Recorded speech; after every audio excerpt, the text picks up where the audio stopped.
This episode of Capes and Lunatics Sidekicks is brought to you by Tweaked Audio. To get awesome headphones, go to tweakedaudio.com and use the coupon code Southgate to get 30% off, free shipping, and a lifetime warranty. Or you can get there through the link on our website, southgatemediagroup.com.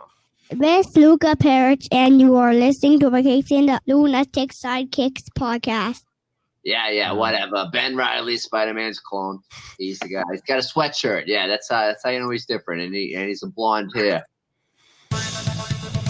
That's right. As you can tell from those dulcet tones, it's the end of the month, which means it's time for another Scarlet Spider Sausage Fest, as Little Hellfire likes to call it. Welcome back to the Ultimate Spider Cast.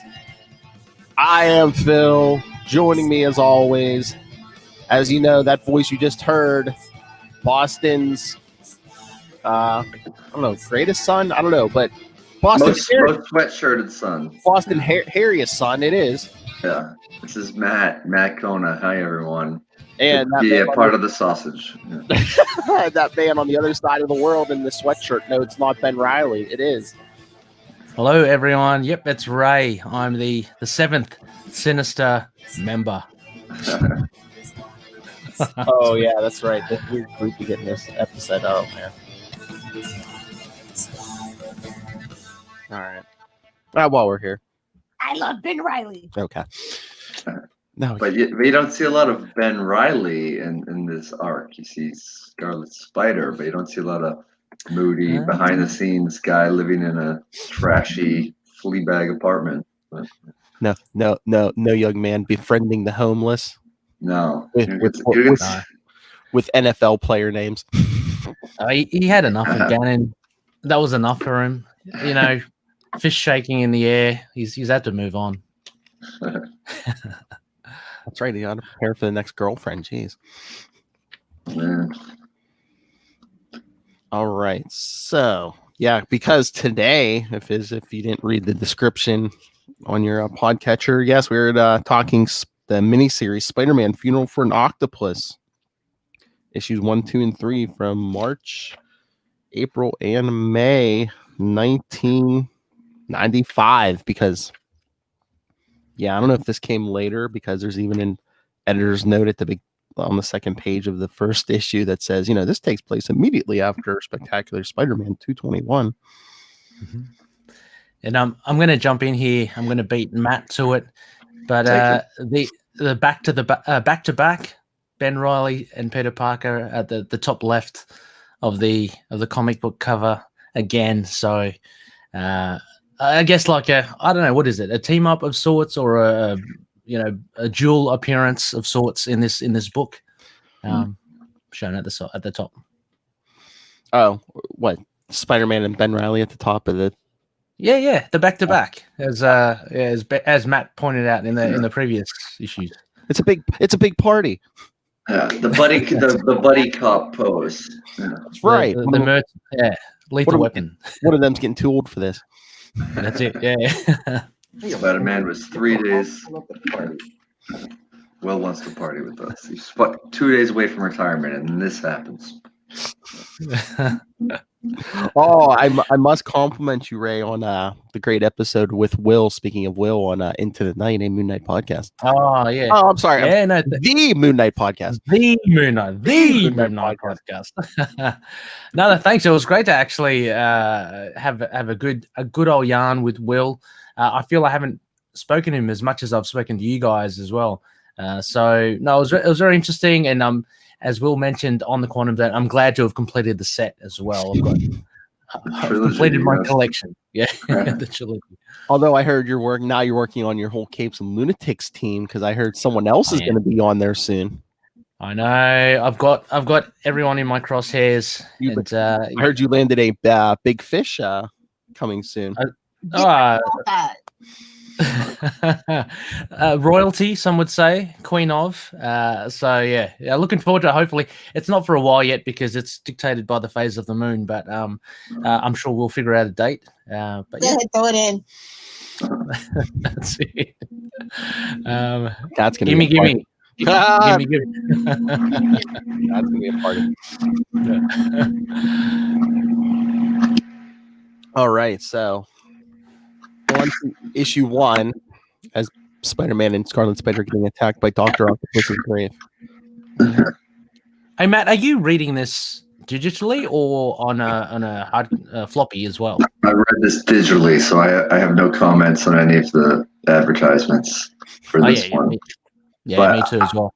But I like that this was. I mean, it's a little bit interesting that it was its own one-off 3-issue series when Spider-Man has like 4 books that they didn't want to devote time to. They just focused it on this one rather than do crossovers.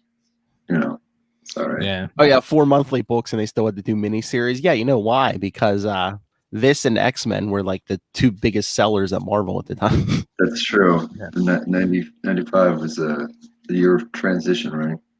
Yeah. And to truth be told as well, I mean, we're going to get into the 3 issues, but it kind of wasn't what I expected. I don't know. Could you say the same as well, Matt? Had you read this before as well? Or I know you have, Phil, but so I had not read this before. Yeah, I'd read the Scarlet Spider, but I mean, this was way off my radar. I don't think I was really using the internet by 95. If I was, it was just at friends' houses to like watch them use AOL and over their shoulder, and I don't know, do things that 13-year-olds do. But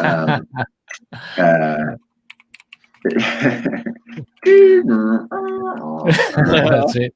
Yeah. I'm on the phone, Mom, hang up. Yeah. Ma, get off the phone. We're trying to see Cindy Crawford. Come on. That's right. Yeah. I'm interested in celebrities and news about them. Yeah. Yeah, baby. Yeah, but I didn't expect this. I mean, when you hear something like this for such a figurehead character like Dr. Octopus, you're like, wait, he died? And Kane killed him? This is kind of a newer guy. I mean, I guess this is sort of like in pro wrestling when they want to promote the new flavor of the month and they have to defeat a well-known name. But Nice. Yeah, I didn't. Sorry, just again, I don't want to spoil anything, but it's pretty old, isn't it? It's old enough. This time. I didn't. I was expecting to actually see maybe a resurrection or a return of Doc Ock, and he just never turned up. Well, they did that new female Dr. Octopus. They didn't resurrect Otto Octavius until after the Clone Saga. Oh wow! Yeah, wow. Wasn't until That's a while. Yeah, wasn't like around Amazing 428 or 429 something. Yeah, it's like after Ben Reilly's gone. Oh, so substantial. He was away for a substantial time. Oh yeah, okay. I'd say he does come back for another like maybe 2 years or something from this. Okay. Yeah, but I guess they just wanted to make Kane like this mysterious figure that show how bad he is. Like I mean, first we saw him kill off the Grim Hunter, but who cares? That guy had been around for 5 minutes. But yeah, exactly. Doc Ock, and it's just like what? Yeah. But they're also promoting a villain that is sort of associated a lot with Scarlet Spider, which is kind of cool because they're a rising tide lifts all ships, right? So they're featuring him. At this point, it hadn't been like Web of Spider-Man hadn't been changed to Web of Scarlet Spider yet, had it? Or is that no. Yeah. So they're still building them up. Unless this was coming out at that time, because like I said, it was weird. I think this came out later because, like I said, on that second page, they had to give you the editor's note that says, "Oh, this story taking place like immediately after Spectacular Spider-Man 221, which is where Ock gets killed." Yeah. Yeah, I love how the story opens though in a it was Doc Ock's headquarters, but it's like an old warehouse, and they have to make the the whole thing. Oh, this is where the whole thing for Spider-Man started in an old warehouse. Yeah. Tie it in. Yeah. Great power, great responsibility. Take a drink, Lil. At least they didn't spend like 4 pages recapping it. Like it's been done. Oh yeah, that would have been just boring. Yeah. Especially if you're devoting this new 3-issue thing. But I don't know. I thought the first issue had a lot of action and there was unexpected intrigue into it. I didn't know what villains I'd be seeing. I guess except for Kane, I thought he would figure into it more, but I didn't see a little bit of a somewhat of a Sinister Six reunion. Now I have some questions about this because the funeral part, I love that there's like clearly just generic henchmen there too. Yeah. But They care for him. Yeah. yeah. But Sandman is also there, right? Yeah, that was Sandman, wasn't it, Phil? Flint Where? Marco, is it? Yeah. But remember, this is when when Matt's favorite character, Sandman, was good. Remember, Avenger Sandman, yeah. yeah, or he might have been working okay. for Silver Sable at this point. Yeah. Yeah. So that's what he was. That was just like an inconspicuous absence when you see the Sinister Six reunite. But yeah, okay, it makes sense. He was on the straight and narrow path at that point. So. And that answers one of my queries as well. Yeah, because he was missing. I was kind of waiting for him, but I did forget that he was at the funeral. But yeah, I know he had turned good for a while, and yeah. And he did, because he was an Avenger way before this, so he must have turned good and then bad and then good again. But Silver Sable kind of walks the line, right? She's sort of like a bounty hunter. No, I mean Sandman was good. No, she's yeah. No, I was just say Sandman was good for a while because it was like mid '80s or something, and he made it through like this. I think half of the '80s and most of the '90s as a good guy. Yeah. Really? Wow. Mm-hmm. Yeah. Yeah, isn't Silver Sable? Isn't she more like she's an ambassador, isn't she for Simcaria, like a secret service thing? So sanctioned by the government, right? She's not, or is she a mercenary? Well, like her bounty hunter thing, I think is like that country's like one of their biggest, bringing in money. So yeah, she's like one of their main sources of income. Oh, okay, right. Well, I think a lot of the things a lot of people she hunts are like not like old Nazis or I think in one Spider-Man story she was like hired to hunt down some supervillain or something. So they're still kind of good, yeah. The art to this I thought was surprisingly good. I mean, even the first few pages, really, really nice way that Spider-Man's drawn. There's a really cool angle of him on the wall with a spider torch or the light, something coming from his belt. I thought that was pretty cool. He used that a lot. What was that 80s, maybe 70s? Yeah, he had like a little belt buckle, but it's like a light. Yeah. But who's the artist? I'm looking at breakdown Stuart Johnson, finishes Al Milgram. So yeah, I thought the art was pretty good. I don't know. Did you guys like the art or? Yeah. I really enjoyed the art. Yeah. Like alarm clock. Was it? When I normally wake up. Sorry. No worries. I thought it deserved a song. Like the art. It was Goodbye, Otto. That's it. The eulogy. But did you see there's two writers at least on this first issue, Ray? I don't know. Yeah. I'm not familiar with Mike Cantor or whatever, but Tom Brevoort. Yes, yeah. Who you talked to, yeah. I think you mentioned it to him? Like we were going through our favorite runs and stuff, and I think he mentioned I can't remember, but he might have been sure Spider-Man, yeah. Yeah. But Tom Brevoort, this is this is good. A very fun issue. Oh yeah, this funeral was like full of people, like Oxford, like Betty Brant stills blame it. Well, she used to blame Spider-Man, but now I guess she is blaming Ock for her brother's death way back in Amazing Spider-Man 11. Yeah, that was a deep cut. Oh yeah. I also like I love the little background details when they, for J. Jonah Jameson talking crap about the television media, and then he says what he does is journalism. What they do is exploitation, and then the TV trucks. One of them is the famous network CNM, and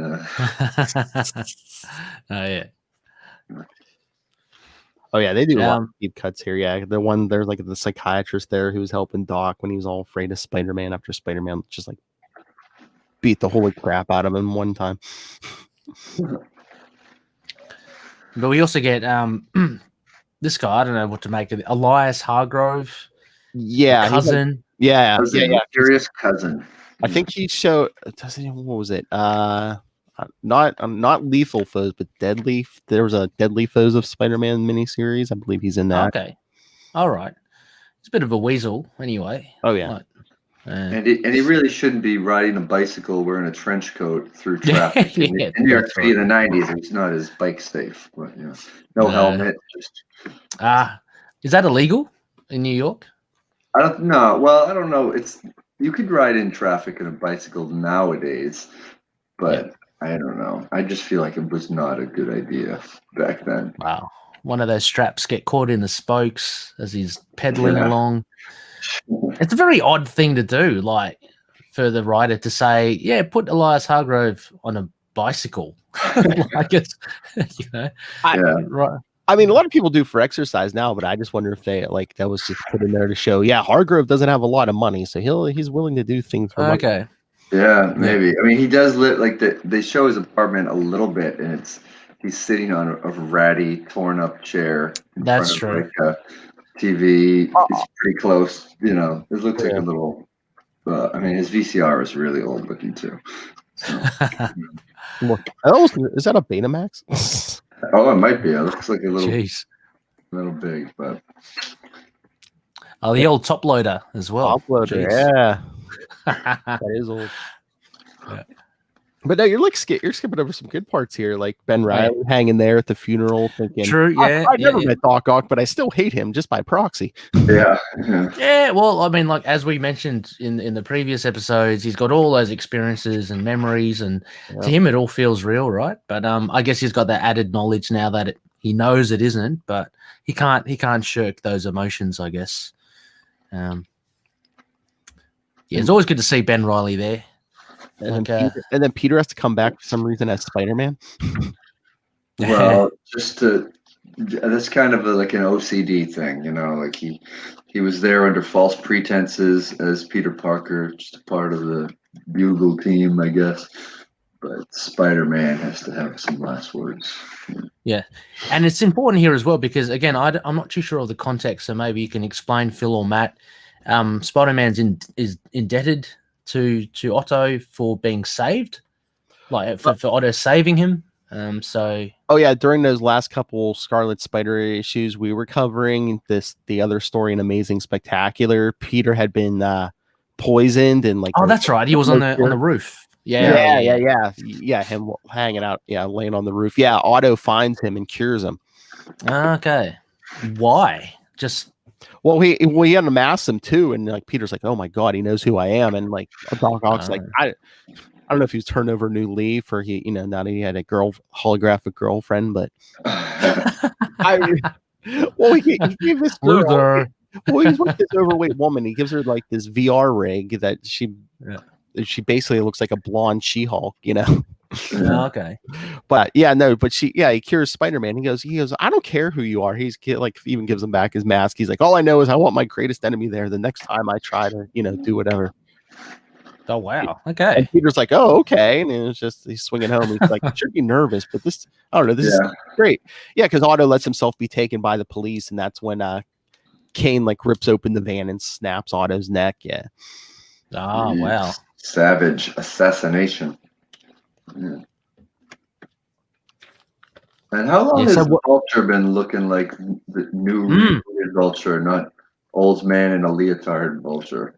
That's not Toombs, is it? Yeah. Yeah, it is Toombs. Yes, since Amazing Spider-Man 388, when he got a rejuvenator device and figured out that he could take the life force from people. Yes. Oh wow. Well, actually makes him a little bit more dangerous, right? Than just an old dude flying around in a suit. He figured that out. The last storyline with Peter Parker's parents, who turned out not to be his parents. Right. The spies. Yeah. Turned out to be robots. Oh gosh. Robots in disguise. Autobot. Yeah.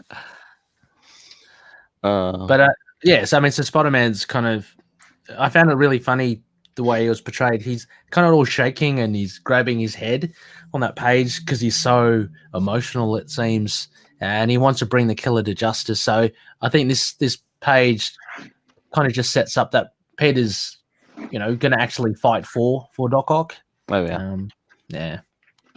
At first, I thought he was suffering, like when he's kind of holding his head, I thought he was suffering some adverse effects from being cured. I thought it was like a late stage thing where from beyond the grave, Dr. Octopus gets his revenge or something. But it's the guilt, bro. Always the guilt. Spidey guilt. Yeah, so we go to the VHS, to Elias Hargrove. Oh yeah, in the apartment from that guy. What's this guy's name? Gertie's or? Oh, good. Yeah. That's right. Oh, it's Ock's attorney, yeah, an executor of his will. Oh, and, okay, yes, because he puts in the tape and Otto says something about it's one time you showed some resolve, which was the Lethal Foes of Spider-Man miniseries, yes. Yeah, right. But still makes time to insult his cousin as well. Oh yeah. Yeah. And I didn't really get these 3 panels at the bottom, so maybe the artist hadn't really portrayed it properly as well. What is he meant to be? Is he like quizzical and then kind of like happy or something, or he's discovered something? What are those emotions with those the faces? Well, I think at first he didn't want to listen to the tape, and then I think he's realizing, oh wait, Ox offered me an opportunity here. Yeah. Okay. He's like offering him quote unquote power or whatever to forge your own destiny. Yeah. Okay. So he's getting the buy-in. Either that or he saw the X-Men fruit snacks on the next page. Don't tempt us with that.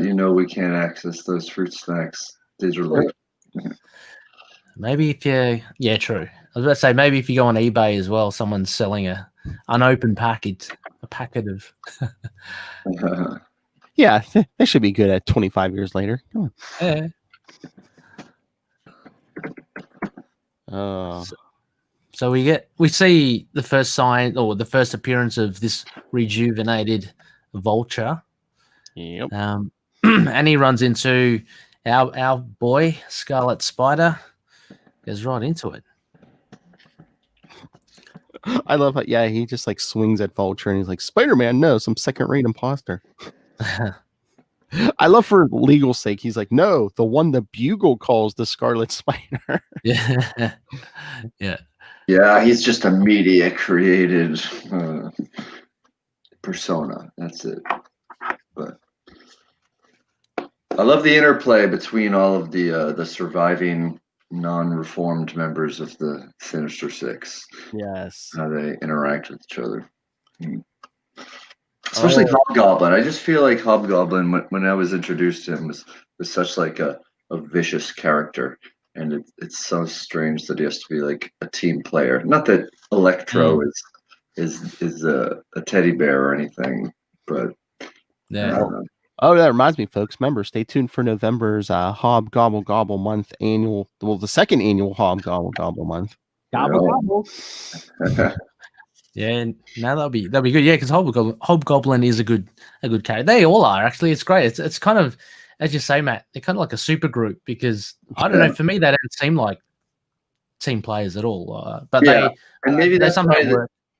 Yeah, maybe that's why they got their own like 3-issue arc rather than just putting them in the main series, because this is kind of an all-star team, and you got Scarlet Spider and Spider-Man doing double duty, although it's separate, which at this point they're still teasing, they're in the same issue. It's at the top. Stanley presents Spider-Man and Scarlet Spider.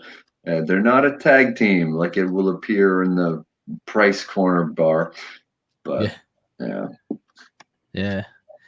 very much so, because if you look at Ben Reilly, there's really no other reason other than he thinks Vulture's escaped prison, right? That he attacks him, and obviously he's flying around. There's nothing to do with, because I had a little look back there. There's nothing to do with him trying to follow a trail of Doc Ock's murder or anything like that. He's just, Yeah. he had no connection. Yeah. Yeah. Just trying to wrap up Vulture with some of that impact webbing, which doesn't work. Yeah. Balls down the gob. you need to chuck it down the gob, yeah? not around him. Not the wings. Yeah. Not But I the swear, wings. is this issue? Are they just like trying to like see how many editors notes they could fit in? Because like when Vulture like almost drops that chimney on those people, and man. gets in the way to save them, and he's like, "Oh, this is almost like when Captain Stacy got crushed." Yeah. Yeah, it's weird, isn't it? There's so many nods to the past, like the classic moments of Spidey. Although that was a Doc Ock story, so maybe that's why. Yeah. But I mean, also, as you mentioned at the beginning with the old warehouse and that reminder, there's a lot of these touches to the old things. I like how Ben actually saves. Boy. Ben is saving. Sorry. News. Matt's doing sometimes drops I'm now as sleepy well. in the morning. Smelly I cat. put my phone down. The volume down on my phone, but the alarm overrides it. It's done. That's it. It's like an emergency alarm. So sorry. No worries. No, but I like what Ben Reilly does here to save the mother and son, just using himself as a shield. I think that's pretty cool. And I didn't realize he had traces as well. Yeah, I did. Yeah, little like min dot tracers. Yeah, mini dot. Yeah. I guess is that more nondescript than like a spider? It's just like, okay, here's a little dot for you. Yeah. Yes.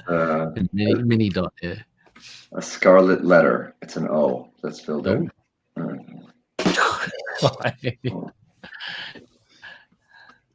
It's first use of the Kona button. It was a button on the sweatshirt that was ripped off.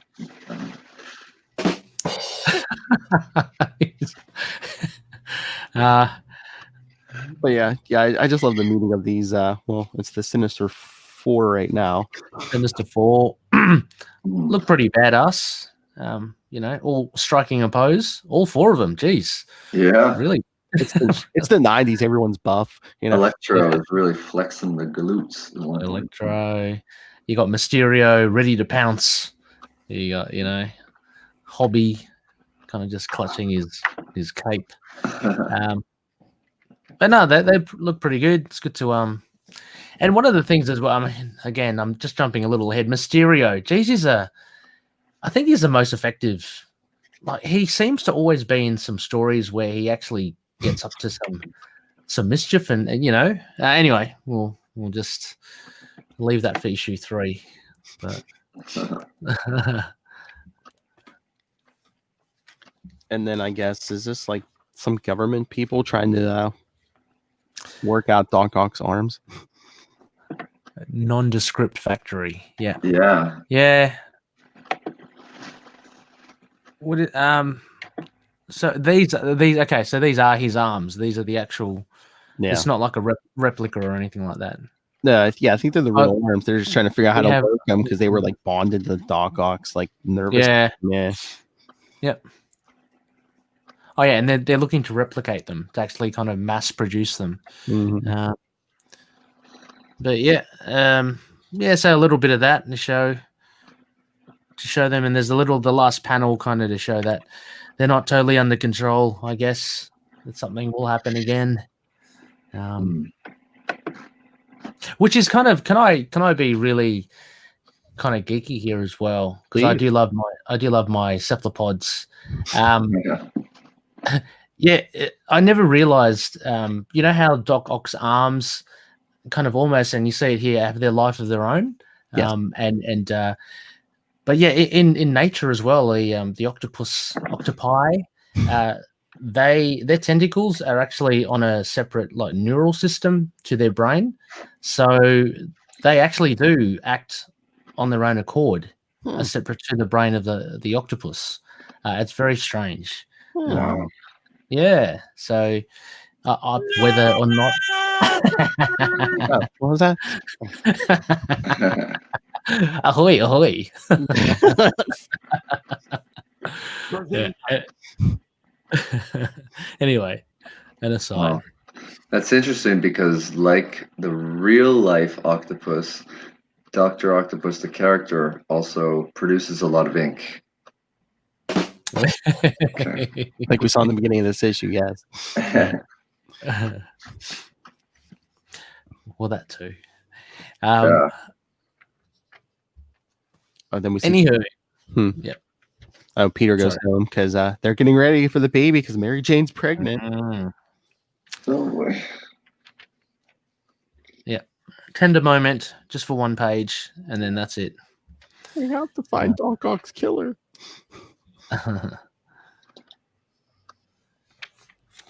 Yeah, he set himself that goal. Good on him. Good on Peter. Come on, Peter, get her out of those bunny slippers. Come on. Speaking of flexing, look at Kona. Oh. Yes, I'm just getting the blood moving. It's replicating the Sinister Six. Here we go. Yeah. Yes, it's beginning. I was going to say, it sounds like a wrestler named Matt Mysterio. It does. Rey Mysterio.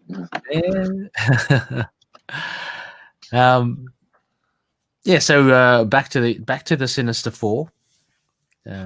Here talking to Elias, and this we now are given like an objective. I guess there's some valuables that need to be retrieved, I guess, from the government, which we all know what it is. I mean, it's... Oh, yeah, he says it's all Doc's equipment and notes were taken by the government. Oh, yeah, blah, blah, blah. It's basically the tentacles, though. Yeah, they get their assignment. Yeah. Like Charlie's Angels via someone that they can't see in real life. Yeah. Because, dear fellow, and I quote, there is booty enough for all. Oh. Well, speaking of booty, I mean, look at Electro's butt. Oh. Whoa, Ray. Well, it's, Yeah, he works out, electroshock therapy. He's clenching. Looks like he's clenching. Yeah. Oh, but yeah, so Hargreaves talking to him on that view screen and until it gets hit by some impact webbing. Yes. Down the gob. Yes. I like it. Scarlet Spider. He's taking action. He's always on the front foot. Where Peter's chasing, Ben is there already. I love it. Tricky Dicky. Tricky Dicky, indeed. Get that last issue, that last page, splash page. Yeah. Very cool. Ben hanging on the wall, give them the finger. It's like, yeah. Yes. Oh my! Yeah. And they just set up that line. I wouldn't worry about old Doc Ock's booty if I were you. So it's like, are we talking about bumps, or they think he's like a pirate or something? Yeah. It sounds more like it's like the Goonies. Oh, you're never gonna get Doc Ock's booty. Yeah, Pirates of the Caribbean. But he's pretty ballsy. Old Ben Reilly there. He's a couple of balls down the gob. he's taken on the whole quartet, again. Yeah, I mean, he's got a confidence boost from taking out Venom, which he later brags about. So yeah. Oh, wait a minute. This is random Facebook user. Is that you, Lilith? Oh. That's Kona. I thought it was Thor. You've got to speak Old English then, Matt, now. Yeah. Wait, what Thor? Are you talking about Endgame Thor? Because that's kind of how I feel right now. I don't know, man. I'm gonna get mad at Facebook user. You were shutting on my headphones. I'll come over to your house, kid. No, I'm not going to Florida. Yeah, who wants to go to Florida? Yay, verily. Let's get to issue 2. Yay. Yeah. So let me just...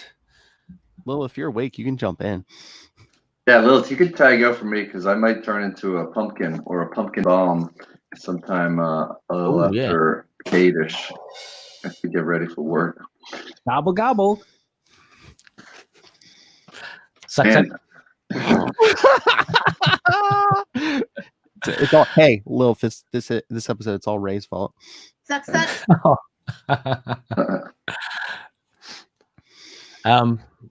Anywho, So yeah, issue 2. issue Yes. 2. Yeah, it picks up exactly where issue 1 leaves off. Oh, and another editor's note on page 1. Page 1 already. Because this story takes place yeah. prior to Web of Spider-Man 123, which we'll get to next month. why don't they have an editor's note saying this issue takes place right after Issue 1. Yeah. Yeah, exactly. Yeah. And right before issue 3 of this series. If you didn't know, issue 2 takes place right after issue 1. Yeah. But yeah, sets up with some great action and some classic wisecracks that Ben Reilly has inherited from Peter Parker. Oh yeah, he's all happy that everyone knows him because it was the Vulture last issue. This time, Electro's yelling Spider-Man and Hobgoblin's like, no, it's the other one. You fool, it's Scarlet Spider. Yeah. Yeah. He certainly looks a lot more comfortable, doesn't he, than those issues that we saw before. Like he's really taking it into his stride. Well, he also has space to work and no civilians to worry about too, so he can really focus on the task at hand. No Rich Gannon to worry about. No. I was gonna say Rich Gannon and the World Trade Center. These have given him confidence. Yeah. Yeah. And Electro's just yelling, no one can stand against the Sinister Six, and he's like, Sinister Six, you could use a refresher in remedial math. Yeah. Living in the past, man. But Electro's quite powerful. It always kind of slightly disappoints me how he's kind of not seeing his full potential. Or like Spider-Man will hit him with water and like short circuit him. Yeah. I'm like the dude. Oh, the dude never bathed. Yeah. Exactly. Yeah. What happens when he sweats? Anyway. Oh, I know, because look at him. He's obviously going to the gym. Come on. Yeah. Now, do you think he drinks water or Gatorade? I think he Gatorade because it is more electrolytes. It's like a double electrolytes. Electrolytes. Yeah. With probably maybe the laziest origin ever. He was just working on some power lines and got struck by lightning, and all of a sudden he has superpowers. Yeah. That's how you want to get him, though, isn't it? I don't know if I want to be struck by lightning, but more hit by down power lines. But, Oh yeah, that's pretty bad. So yeah, massive action here. I love this line where you guys Spider Sense is going off, and he's like, "Better move it before there's only one Peter Parker left in the world." Yeah. Which it's a whole another identity issue. He's Peter Parker. I thought he was Ben Reilly. Is he straddling the fence there? What's going on? But not totally convinced, is he? Maybe he's talking in the genetic sense. I don't know. Maybe they're muddy in the waters. I think genetically that sounds good. Oh, and another editor's note, 'cause he jumps on the Vulture's back, and he's like, "In case you don't know, I'm the one who put the hurt on the Venom." There you go. He just had to name drop, didn't he? Try to, As if you guys didn't take me seriously enough. I took down the biggest villain of the '90s, Venom. Yeah. Oh, he's doing pretty well against these guys at the moment as well. He flips the Vulture into Mysterio. He's already KO'd Electro. He's only got Hobgoblin left. And got the Spider-Man humor down. It takes 6 of you to screw in a light bulb, and now you're down 2. Yeah. Yeah. I love this. Sorry, are you going to say? I was about to say this. I love this exchange with Hobgoblin about cheap facsimile. Yeah, yeah. I think that's really cool. Like, look, he's calling the kettle black. I mean, because let's face it, the Green Goblin, Hobgoblin, there's always going to be comparisons. But yeah. And again, he's like, I knew the Green Goblin. I fought the Green Goblin. No, you didn't. You know, right at this point, you're thinking you're the clone. Oh, well, he is. But I mean, it's just like, no, you didn't fight the Green Goblin. Yeah. Well, he just wanted to quote Kennedy. He's just like, I fought the Green Goblin. You're no Green Goblin. So, unfortunately, then just a really innocuous action here of bringing down the ceiling. Oh yeah, kind of pumpkin ball. incapacitates. Yeah, incapacitates. And there's I think a token gesture of let's do some teamwork here by saying, yeah, Electro, pin him down with crossfire. I don't know what really that does. Probably stopped him in his tracks whilst the ceiling came down on him. But Ben gets buried. Mm-hmm. Yeah. Yeah, I love it. Oh yeah, and we get a mention of the origin. No, you could have brought the whole wall ceiling down on us. And Hobgoblin's like, oh, Electro, if you don't have the stones for this, maybe you should go back to being a power company lineman. There you go. A pretty buff power company lineman as well. So hey, to quote episode 1 of The Flash, lightning gave him abs. I mean, he looks like the kind of lineman that would play on the same team as Rich Gannon. Football player. Mm-hmm. Yeah. Jacked. Or the homeless guy, either one. Yeah. The homeless guy could be a punter. But elsewhere, this boob. Elias Hargrove is that like an old school satellite dish? What is it? I think that's his weird interface that it's half camera. I love that there's octopus legs for a tripod and a transmitter, and that's how he was talking to the Sinister Four. Yes. Wow, so futuristic.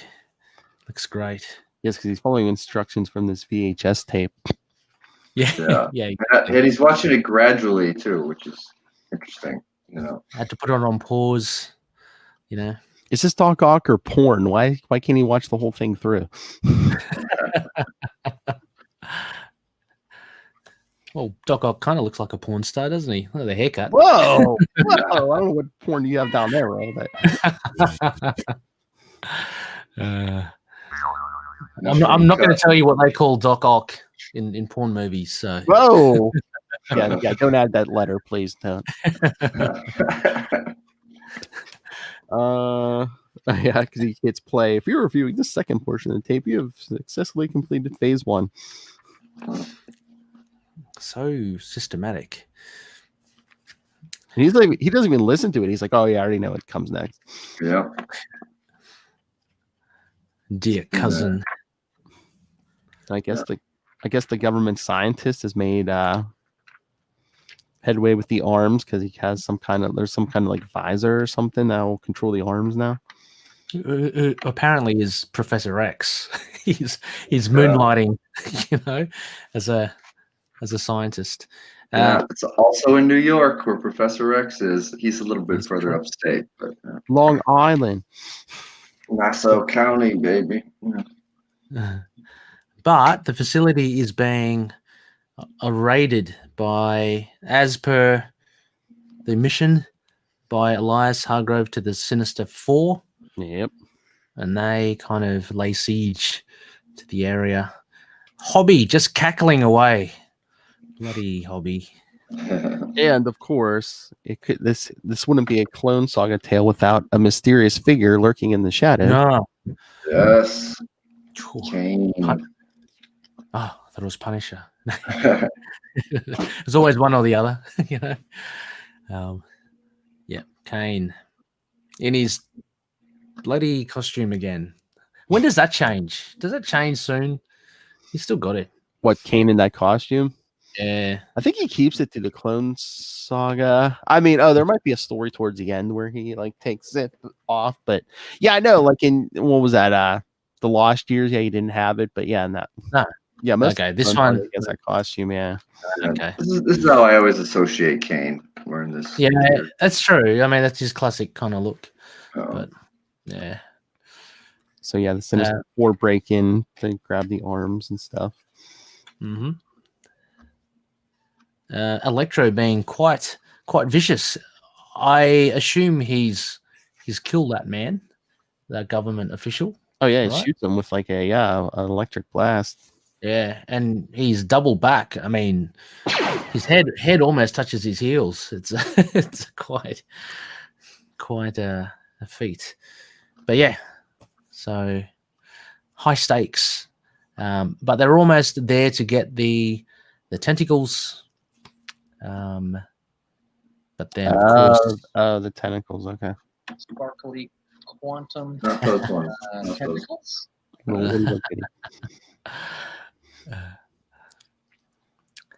No, just these are adamantium, aren't they? I know he had an adamantium version, but I don't know if these are those or not. Okay. But yeah, both. Oh, actually, they couldn't be because issue 3. Oh yeah. Surely can't be. Anyway, grabbing for him when they get hit by webbing. Not impact webbing, Nope. but the other one. Good old McFarlane spaghetti webbing. Yes. Yeah.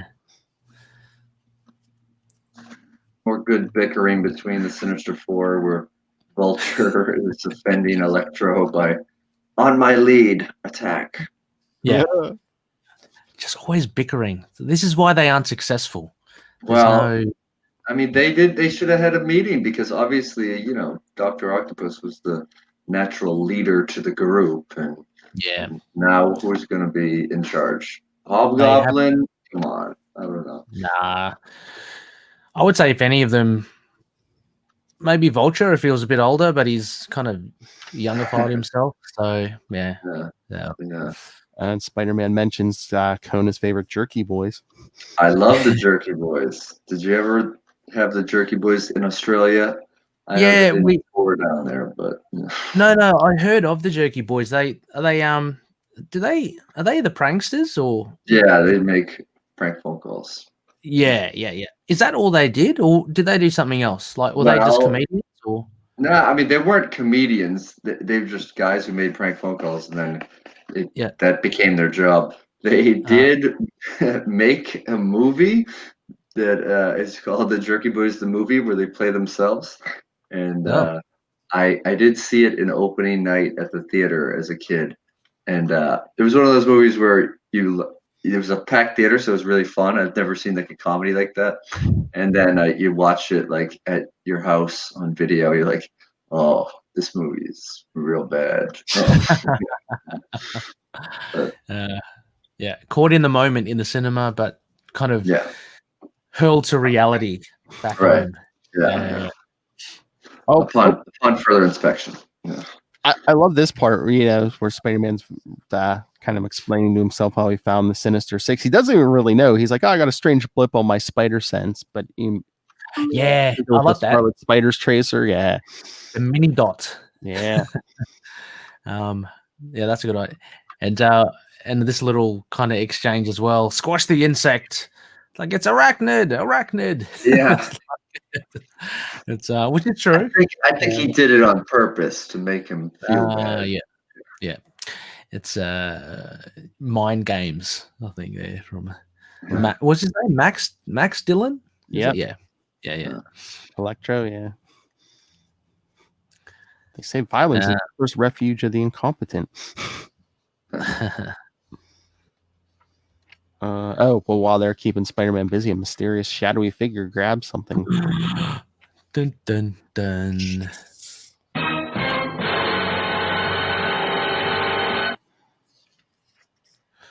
Oh, so he does take it. Oh, yeah. Spider-Man grabs Mysterio. These are the big leagues, not Star Search 95. Yeah. Wow. I didn't even know Star Search was still on back then. I know. That's like American Idol now. Yeah, I remember we had Star Search broadcast here as well. Yeah. Was it Ed McMahon? Was it? I don't know. I think the Ed McMahon might have been replaced by that point. Yes, sir. Probably like Alan Thicke or something. I don't know.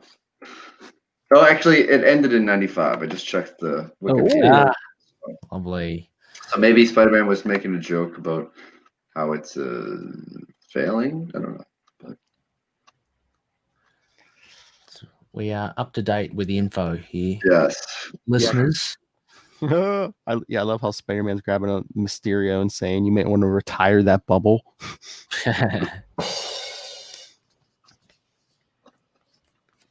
But he's doing pretty well. He's coordinating his attacks on the Sinister Six. He's got Vulture at him. He kind of uses Mysterio to incapacitate Vulture. Yep. But he does get and this is why they are failing as the villains. Electro, what does he say here? He said he doesn't like amp it up against Spot. He wants to see his expression. If you had a chance, wouldn't you just take it? That was really a hyperstatic burst. So what? He was trying to kill static electricity or something. And he amped it up. Yeah. I want to see the expression on your face when you die. And even Spider-Man's like, that'd be a pretty good trick. I'm wearing a full face mask. Yeah, it's like fail. Yeah. But yeah, what does he do? He manages just to evade Electro, and he swings by Hobby, who he had struck down before. But he's going towards the tentacles. That's right. And Hobgoblin throws another bomb. Yep. So the four of them are like, "Where's he at? I can't see. Is he done? Is he finished?" Yeah. And that's when all four of them get hit by something. This is the big, kick-ass moment. Yep. It was already spoiled on the cover, but yeah. Yeah, true. Say hello to the amazing Spidey. Look at that. As a youngin', you'd be reading that going, "Oh yeah, this is good." So he's got the helmet, so he should be able to control these tentacles. But If you know from Ray's Octopus facts, that might not be the case. That is it. They have a mind of their own.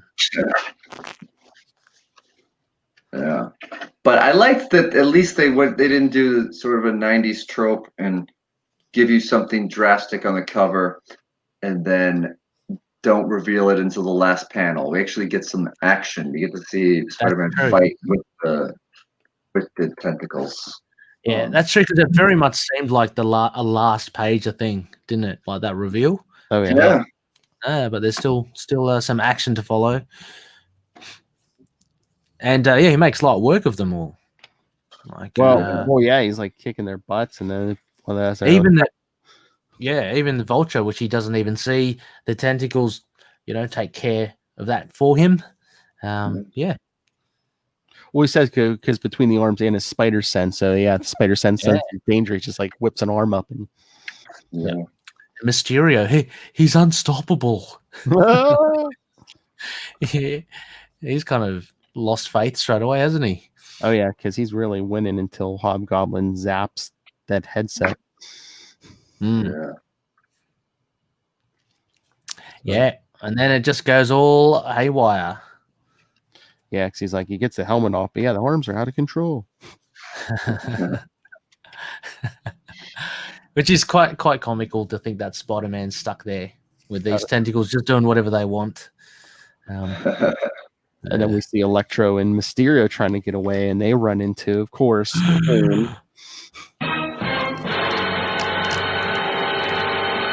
to end issue 2. Oh gosh. About to inflict the mark of Cain as well. Sounds painful. Yeah. Through the already shattered globe of Electro's helmet. Is Mysterio next? Not Electro's helmet, Mysterio. Yeah. Electro is on the ground. He's like, "Oh boy, I'm glad I'm not the leader, right?" Yeah, that's it. I better pretend I'm unconscious. And then look at that issue 3 cover, man. I mean, well, of course, I think all these covers are done by Ron Lim, so yeah. Mm-hmm. I think we're all fans of the Ron Lim here. Matt, how are you going for time? Are you all right? Or? I don't know if I'm gonna make it out for the 3rd issue, so maybe maybe we should do a clean break. But I do love the breakdowns. Bob Badiansky, Crit Keeper, Overtaker, Undertaker. Yes, and yeah. Oh, I'll give you my my spoiler-free thoughts on issue 3. I like the action, and I like there's a twist coming up, mm-hmm. kind of a multi-layered twist, and then you have government descent, Spider-Man going on a journey in terms of I don't know, figuring out things of himself. Actually, yeah, there's multiple twists. This is a good issue. I'm sorry I have to rush out because I have to get myself ready to go talk about people who have been struck by lightning. There's a Boston a guy. Oh, now I forget his name because my brain's not turned on right now. But there's one of Sam Adams' cohorts got struck by lightning 3 times and eventually killed him. Yeah, not consecutively, but I'll. 3. Oh man, what an unlucky fella. Yeah, and I can't remember his name because I'm short on sleep. But who says lightning doesn't strike twice? Yeah, it strikes 3 times. Yeah, but before you go, Kona, tell everyone where they can find you. All right, you can find me at Matt Kona, usually on Instagram and Facebook. If you hit me up on Facebook, I don't always check the messages in a timely fashion, but you can send me a request or follow along. Listen to the Capes and Lunatics podcast. I'm on the Quantum Zone where you hear your voices too. So if you didn't already know, but yeah, cool. And take up the Kona challenge. See if you can outpun Matt. There you go. Hey, send him your puns. Yes, pun away. Suck it, Lilith. All right. No, I did cut that out. I didn't load the drop in yet, but Okay, all right. hopefully next time I will have that. It's a one-sided rivalry between Lilith and I. She started it, man. Yeah. All right, you guys. Well, it's good to talk to you, and that's my early exit. See you later. All right. All right. Hey. Bye. See you later, Bunky. See you later. All right, Mr. Ray, let's get to issue 3. Rest in pieces. Oh, with and I actually thought it's really ambiguous with the front cover. It kind of looks like webbing as well, but then it's also, I guess the remnants of the tentacles. Yes. Yeah. So pretty clever. Is that all tentacles? I think. Oh, is it? Or what? Is it meant to be webbing? I don't know. It's hard, thick. yeah. It's pretty thick for webbing. But yeah. Anyway, Ron Lim, legend. Oh yeah. Yes. So yeah, I mean, this takes off at a pretty exciting moment, and we didn't see much of. We only saw like fleeting bits of Kane. Unfortunately, I think also from memory, I mean, we're going to go through the pages here, but I think we see even less of Ben Reilly or Scarlet Spider here, which is a shame. But we still get to see Kane and what he does. But yeah. Yeah, because it opens up with Spider-Man trying to get control of those arms because the arms are just like all the security shows up to like try to stop these arms, and the arms are just like smashing their way through all these guards and stuff. Oh yeah, and against Spider-Man's will as well. So they're actually attacking Spider-Man too. He's kind of like a sitting duck as well because he's stuck in those tentacles. I guess he can only evade them so much, but he's got to do something, otherwise he's going to get hurt. There's even bits there where he actually, he webs the tentacles to save the soldiers. Pulls them up. So fighting himself.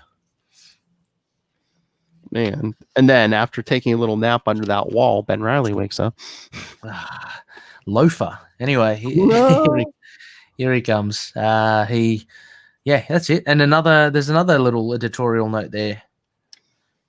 That was just for last issue. Remember he's been sitting under this wall since last issue, remember? Yeah. So he recognizes the cousin of Doc. Well, I guess he doesn't know he's the cousin, but he recognizes. Oh, he does, doesn't he? Which it remembers him from the Elias. funeral. Yeah. From the funeral, yeah. So, and he saw him on the screen, and so off he goes to look for that. So yeah, actually, he does have a bit of a part there because he goes straight to the source. Whilst we, the readers, go look around, go I guess the long way. So we see Kane here. This was a really cool, I guess, interaction and foreboding for things to come, i.e. Mysterio. What I was kind of alluding to before about he's a lot more trickier than, like, he seems to me like he seems like the weakest of the Sinister Six, but he's actually the craftiest out of all of them. Tricky Dicky. He is a tricky dicky. He is. Oh yeah. I mean, kind of has to Yeah. be because he's pretty much the one with no powers. Just and grab tricks like here when it looks like Kane's gonna kill him, but it's basically a robot. But I mean, it's what was if we get a little slight tangent, just with Mysterio again, because I always think of, say, for instance, what was it, Old Man Logan? Have Mysterio as a villain there, and then also Spider-Man. I think Brian Michael Bendis used Mysterio. Oh yeah. So he actually comes up, and for someone that seems to be, someone with no powers and just has illusions and stuff, he actually is a lot more successful, I think, a villain than most others. So, yeah. Well, sometimes they like amp it up because it's like I think like in that Old Man Logan story, like I don't know if he was like using a hallucinogen or something on Wolverine. So yeah.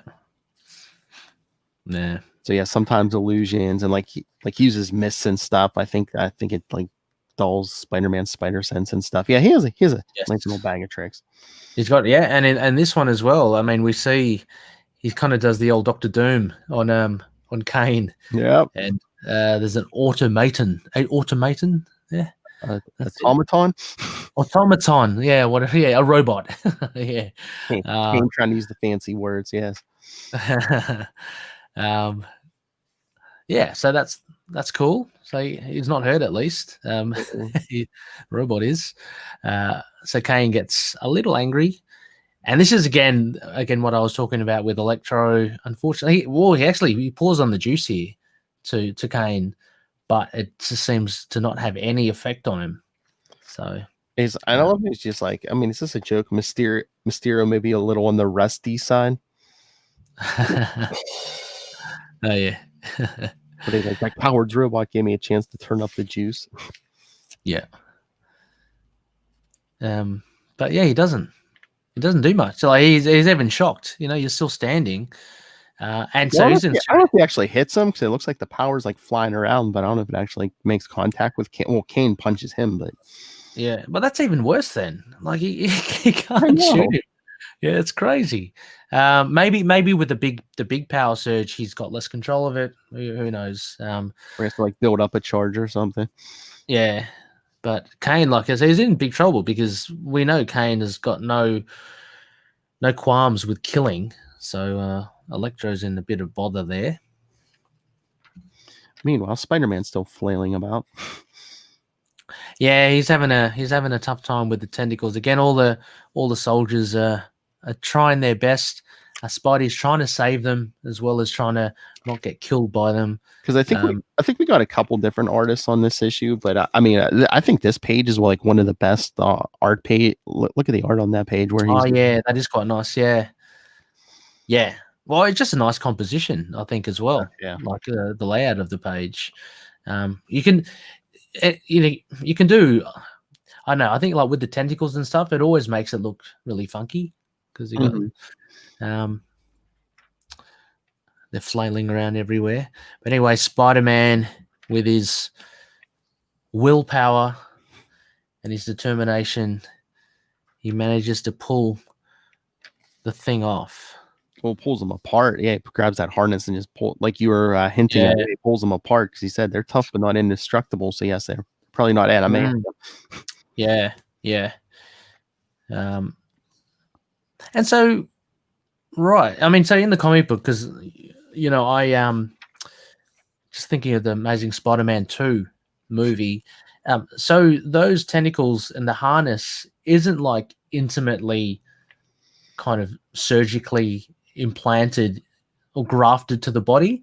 So yeah. Doc Ock just uses them as they're I pretty, think- they sound like, I think early on they were, but I think they actually did do surgery to take them off of him. But then that was like the big surprise right after that. It's like, oh no, he's still like mentally like bonded to them, so he could like. Oh wow. Okay. So after that, like he would get captured, they would separate him from the arms, and they like really had to like bury those arms because he could be miles away and call those arms to him. Oh wow. Okay. Yeah, I like him as a villain. Did you say Charlie's favorite villain? Oh Is yeah, it Doc Ock? he loves Doc Ock, Yeah. especially as like Superior Spider-Man. Yeah, Yeah, he's a good villain. Like, I'd rate him up there. One of obviously Spider-Man's top villains. But yeah, like powerful. He's kind of like almost like another like dark version of Spider-Man because he's like a scientist and yeah. Well, I like what Dan Slott did with him as well. And there's an inkling of like he kind of treads a little fine line of being good as well. Like there seems to be some noble, honorable aspect to him. it depends you know, on the story, but especially like Superior Spider-Man. Yeah, that's what I'm thinking of. But yeah, he really is a douche though as well. He's just the way he talks to other people. Yeah, and I totally understandable if you think that you're the intellectual superior. Of course, you'd talk down to other people if you're superior. Yeah. Well, he's a giant narcissist. Yeah. It's not. Anyway, so the scientist comes out mad that Spider-Man has destroyed the encephalo-responsive prosthetic technology. It was all government sanctioned. Yeah, Spider-Man's like, I don't really care. The old classic thwip. But yeah, doesn't care. Kind of shuts him up with some webbing and just flies away. He even says, what did he say? I can't waste any more time on social niceties. So he just wraps it up and flies away. Swings away. Yeah, because we see like Kane about to kill Electro, but then he sees Spider-Man coming and he's like, oh, I don't want him to see me yet, because this is before Spider-Man found out about Kane. So that's right. So he doesn't know about him at all. Yeah. Far out, eh? And so lucky Electro, he was about to get the death stroke there from Kane. And off he flies. Yeah, because Spider-Man shows up. He's like, wait a minute, there's a broken Mysterio robot, and Electro's been knocked out, and just like laid out for me. Huh. Yeah. I don't know. He does, and after that, he doesn't really wonder too much, does he? Like, I'd be really suspicious of two villains being like, maybe he thought maybe it's Daredevil or someone's just kind of done the work for him, some other superhero. Just okay, well. Or maybe like, I mean, we'll get more into this next month, but I think like next time he in that story, he's like, I kind of had a hint that maybe my clone was still around, but oh, okay, right. Unless maybe he thinks it's Ben or something. So yeah, while he's pondering that, Hargrove goes to see Otto's lawyer. Gertie's. Yeah. He's a bit of a smug fella as well, isn't he? I guess he finally watched that full tape and noticed. I like this little. Yeah, I like this little detail. That's pretty clever. Of the writers, Brevoort and the other person, if they did do this issue as well. That's pretty cool. So that's a giveaway that the videotape was doctored, basically. Yep. Yeah. And then so Hargrove is he tries to shoot Gertie. It's not it's not him. Big reveal. Mysterio. That's what he says as well, Elias. Mysterio. But yeah, so an unlikely villain. Because again, this is I think a masterstroke, because for the last 2 issues, we've been seeing those villains as a team. Mhm. So for one of them to go out of their way and just be a solo villain for this in this instance is pretty smart. So yeah, because he says, Ock acquired all this information over the years, which could be proved damaging should it ever come to light, or invaluable in the right hands. So yeah, Mysterio set this whole thing up. So yes, he hid in plain sight, and I guess he was the shadowy figure who grabbed the discs last issue.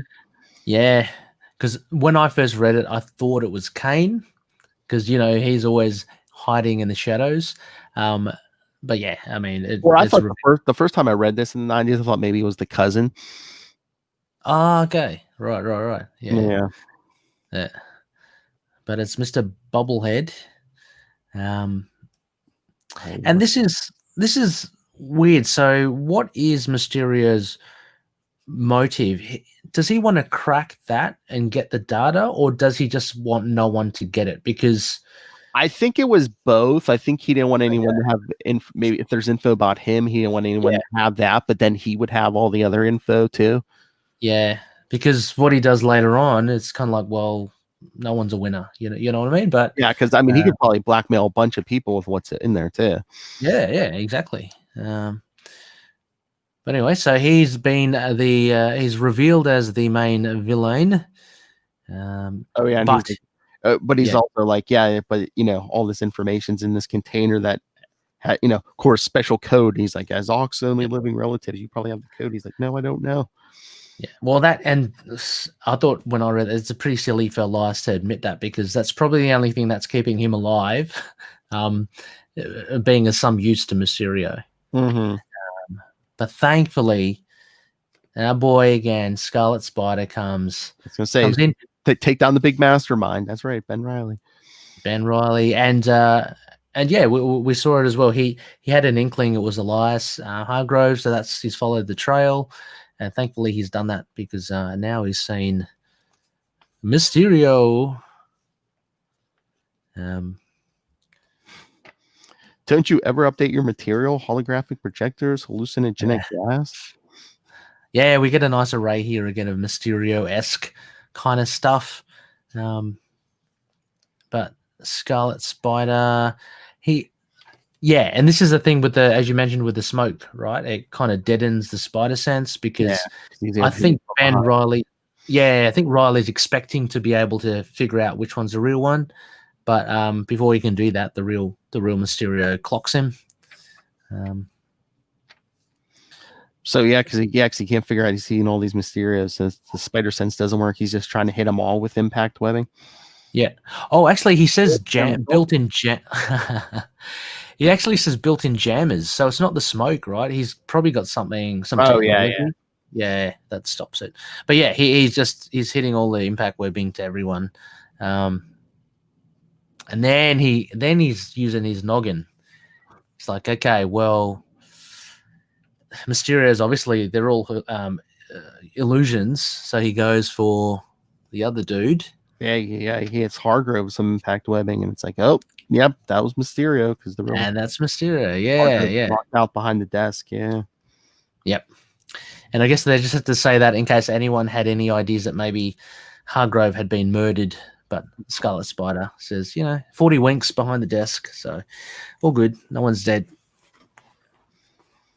So yeah, well, Mysterio needs to get away. So he's like, didn't want to have to do this, but he opens that container of Ox, which is gonna set off the bomb. So yes, Scarlet Spider grabs Hargrove and jumps out the window.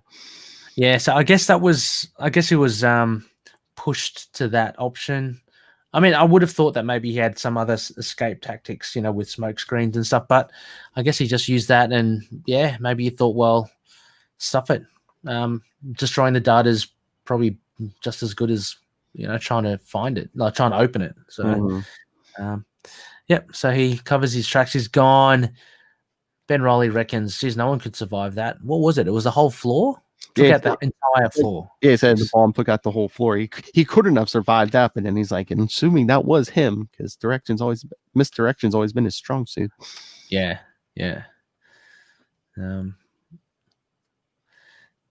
So he he kind of lets Elias go, saying, "Well, you're a bit of a loser anyway." Despite what you were trying to do, I guess you can't ping him on anything, right? It's still, if you look at it, legally, he can't really, I mean, well, basically, all you can get him for is what, as an accessory, because all he did was like set up the Sinister Six to do everything. Yeah, true. I mean, the only connection that Ben knows, I guess, is that video conference that he had with them. Whether or not, you can get into the whole details of whether or not that's traceable and all that. But I guess he just lets him go and it's like, you better not take up, your cousin's profession. Yeah, he loves the little threat, doesn't he? He just has a tough talk. Old Ben Riley.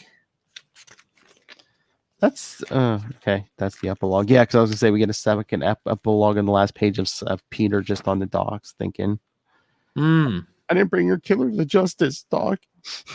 Yeah. And I remember reading this, going, "Oh yeah." So like what I mentioned at the top of the show is like, "Oh yeah, we actually didn't see him at all, other than the videotape." I would have thought he may have, made an appearance, but no. It really just seems like there's some sort of finality with him being dead, especially on this last page, because Peter's vowing that he's not gonna stop until he finds a killer. And as you mentioned also a bit earlier, it ends with the same thing. He goes, "As a wise man once taught me, with great power comes great responsibility." Take a drink, Lilith. Yeah, exactly. So that was it. 3-parter. So I should read. Yeah, I thought it was good. It was fun. Like the art was really cool. Like I said, I think if anything, and not knowing the whole scope of the whole thing, I was a little bit me was expecting to see Doc Ock. So when he didn't show up, because like with the Sinister Six, there's the completist in me. There were only 4 of them, and I'm thinking, okay, they've got to get the other 2 and form the full thing sooner or later, right, during this arc. But it never happened. Fair enough. I mean, not during this arc, but they kind of really get like 2 more. Yeah. But no, I enjoyed. There's a lot of good action here. As much as I love Spidey as well, on the Scarlet Spider side of it, I would have loved to have seen maybe a bit more. But he had a big role in this. Like, he faced off Mysterio. So I'd give it a I'd give the whole series maybe a B-. That sounds about right. Yeah.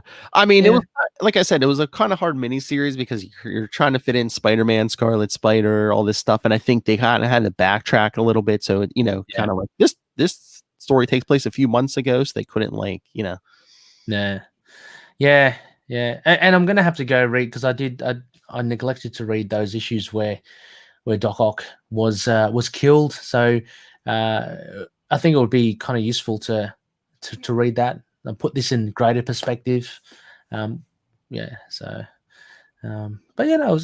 good, enjoyable. I think 3 issues was probably enough. Yeah, you don't want to stretch it out to 6. So I was gonna say I'm surprised, because a lot of those miniseries at the time were 4 issues. I'm surprised they didn't stretch it out 1 more issue, but no, it was good length. Yeah, 3 is a weird number to do an arc, but yeah. And like I said, I mean, there's plenty of things like, which I think was the better for it. They didn't dwell on, say, the Peter Parker, Mary Jane backstory, because they wanted to focus, I guess, on this, which is fair enough. So maybe that's why it was really kind of streamlined. Oh yeah, because I was gonna say, you only got this whole series. You only got 1 page of Mary Jane. You didn't even get. I don't think Ben Riley even took his mask off this whole time. Oh yeah, he was all business in this. So you get none of that that other side of Ben Riley. What happened to was he in it? Ken Ellis? He wasn't in this series. Yeah, no. Yeah. Okay. I mean, he showed up a few more times during the Clone Saga, but I mean, yeah, he's. Oh, he doesn't. Okay, he doesn't fit, because he seemed quite he named Scarlet Spider and he chased him so much. I thought he would have had a recurring thing all the way through it. Like I said, all throughout the Clone Saga, but yeah, I mean, he's when you need some bugle people, yeah, he's there. Yeah. All right. Yeah. So, anything else before we wrap this up? No, just excited to for the next issue, which we'll cover, and how does that so what are we doing, Phil, and how does that kind of tie into this? Was this 3-parter like a separate standalone thing, or will we see any more of the Sinister Six or any more? We'll see the Sinister Six again. I don't, but that story, I don't know. I don't think we're getting to that this year, but I mean, we'll get to it. We're gonna get to that. We're gonna get to that in a few months, but we'll see definitely more of Kane, obviously. So he had a bit of appearance. So yeah, so what's on the cards?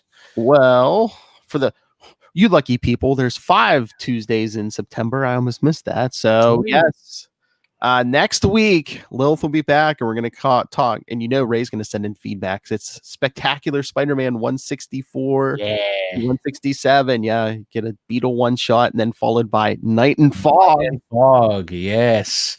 This is gonna bring back memories. Yeah, Teaser was good. Oh, I loved it. It's Sal Buscema art as well. Oh, yeah. Anyone that hasn't read that era of Spectacular Spider-Man or Spider-Man, highly urge you to do so, because it's big splash. Really Sal Buscema splash page right across. Oh yeah. Yeah, that's it. Head lolled back, flying backwards. Always head at the heels, man. Yeah, exactly. No, it's a lot of good fun. It's and then followed by 3 weeks of some of my favorite Amazing Spider-Mans. Amazing Spider-Man 340 through 343, the Powerless thing, followed by Amazing Spider-Man 349 and 350, Doctor Doom. Oh, nice. And nice. I don't know if Ray will be interested in this. Followed by Amazing Spider-Man 353 through 358. Round Robin, the Sidekicks Revenge. I'm gonna have to weigh in on that. I love it. Yeah, we've had a few discussions of that on the Moon Knight podcast, but happy to always revisit it. It's one of the most fun series, and Bagley art, and it's got everything, everything but the kitchen sink. Punisher, Night Thrasher, all the popular Darkhawk, Darkhawk, yeah. And actually, we should ask Matt to have a good read of it as well, because it is filled with puns. Darkhawk, I think he just goes pun crazy. So yeah, that's a really fun thing. Oh yeah, I need Kona and you to send in feedback for that. We'll be like, it's the feedback revenge or something. yeah, exactly. Oh, nice. That's good. But then, yes, rounding out September will be Web of Spider-Man 122, Amazing Spider-Man 399, and Spider-Man 56, Smoke and Mirrors. Peter and Ben come back together and get our first appearance of new and improved 90s Jackal. Oh wow, okay, cool. The new genetically modified Jackal, yes. And some of his lackeys. So yeah. He's an interesting villain, I must say. Yeah, I think in the 90s they were trying. I don't know if they were trying to get on some of that Batman popularity. It's Spider-Man that's when he got Ravencroft, Arkham. And yeah. I swear they were trying to make Jackal like the Joker. Oh, really? Well, I don't think he made anywhere near the same impression as the Joker does for Batman, but he's decent enough. I mean, what I found interesting was again the Dan Slott. Was it Clone Conspiracy? Yes, with the Jackal. Yeah, that's interesting. But anyway, I'm gonna have to steal that data from your computer somehow. Wipe that. Blow up. Yeah. I love all the stuff you say. That's the one that bothers you the most is the Batman. Well, hey, sorry. What the F? Yeah. Oh, jeez. That still sending ripples. That revelation. Seriously, that's crazy. Yeah, no. I was just about to say because just as an aside, the Batman trailer was. Oh yes, the Batman. Yes, because DC Fandom was yesterday. Yes. Jeez, social media exploded with that event, didn't it? Far out. I mean, I was trying to share as much as I could. Yeah. Yeah. It's like all their movies. I know there was a trailer or there was a panel for the Flash TV show. Mm-hmm. And a few. Does it include the comics and all that as well, or is it just TV movies? I don't think there's a lot of comics, but I know they did say they're doing another one in September for. I don't know what's all on the agenda, so maybe there might be comics over there in September. Okay, cool. Yeah, no, I mean, look, I must admit the trailer looks good. That's all I want to say. Yeah. Oh yeah. I can't wait to see it. But yeah, Ray's here, so no feedback. Well, the only feedback was I love Ray sends us like real thought out feedback. Then Lilith is just like, that's Kona. I thought it was Thor. Thank you, Lilith. Yes. All right, Tricky Dicky, you want to get out of here because you got to go to bed. Yeah, sure. No, again, it's another great episode. Stay listening, everyone. Scarlet Spider, awesome character. Oh yeah, and then stay tuned because in November the Scarlet Spider episode will be the Ultimate Spider Cast 100th episode with a live read by a bunch of people. So yeah, that's good. All right, so yes, send us your thoughts. Gave you the list for September. Send the feedback. Be like Ray. Email us, capesandlunatics@gmail.com. Call the voicemail 614-382-2737. That's 614-38-CAPES. And remember to follow Ultimate Spider-Cast on Facebook, Twitter. Follow all of our social media. Go subscribe to the YouTube channel. We can see Ray. You can finally see Ray. Links to everything all in one convenient place. That's Linktree, linktr.ee/capesandlunatics. And remember to support the sponsors, Tweaked Audio, Hunt a Killer, Pod Life the Book, Volume 1, now digital and paperback. Volume 2 is coming. And remember, when you buy that and more on Amazon, use the link for Southgate Media Group right down there in the show notes. Help us support this show, the network, and Rob Master Doom Southgate. So says Master Doom. Oh, I forgot. Make it rain. Please kick me in the pants. All right. Ray, where can people find you and your many shows, including Into the Night, the Moon Knight podcast? I'm going to try something a little different here, Phil. So absolutely. You can find me on a few podcasts, Into the Night, the Moon Knight podcast, also co-hosting Last Sons of Krypton, the Superman podcast, and also our brand new one, which is a couple of episodes in, and that is To Know Her is to Fear Her, the Spider-Woman podcast. A lot of fun to do, all three of them. Now you can just check us out on Facebook or Twitter. I've started a new Twitter handle just so I can kind of go between all of them and the Scarlet Spider cast here, rather than go under a particular moniker. So you can find me on at HP Ray with an E pod. That's at HP Ray pod. And yeah, just drop me a line. But I'll be around the traps, commenting, retweeting, liking, replying about all the podcasts that I'm involved in. But yeah, that's the best way. Whoa, that's pretty damn big. All right. Thank you, Ray, who Lilith says is our triplet. Yes, thank you, triplet Phil. Oh, thank you, triplet Lilith. That's right. He has my taste in comics and Lilith's taste in drinking. So a hybrid. That's right. He runs on electricity. All right, everyone. Yes, come back next week. Lilith, Night Fog, great feedback. But until then, swing on back. Whip.